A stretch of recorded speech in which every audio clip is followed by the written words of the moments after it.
कोल्हापूर शहरस्तरीय इयत्ता 11वी विज्ञान आणि वाणिज्य इंग्रजी माध्यम केंद्रीय प्रवेश प्रक्रिया 11 जूनपासून सुरू करण्यात आली आहे। विद्यार्थ्यांना मूळ गुणपत्र मिळाल्यानंतर ऑनलाईन अर्जमधील भाग 2 भरण्यास आणि प्रवेश निश्चित करण्यास सुरुवात करण्यात आली आहे।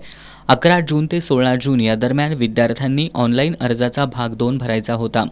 मात्र पालक आणि विद्यार्थ्यांची मागणी, त्याचबरोबर सोमवारी 17 जून रोजी बकरी ईदची सार्वजनिक सुट्टी असल्यानं मुदत वाढवून मंगळवार 18 जून सायंकाळी 5 पर्यंत करण्यात आली आहे। यानंतर ऑनलाईन पद्धतीनं अर्ज छाननी प्रक्रिया आणि निवड यादी तयार करण्यात येणार आहे।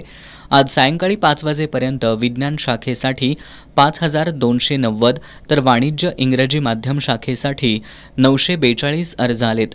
दोन्ही शाखा मिळून 6232 अर्ज आत्तापर्यंत प्राप्त झालेत, अशी माहिती शिक्षण उपसंचालक कार्यालयाकडून देण्यात आली आहे।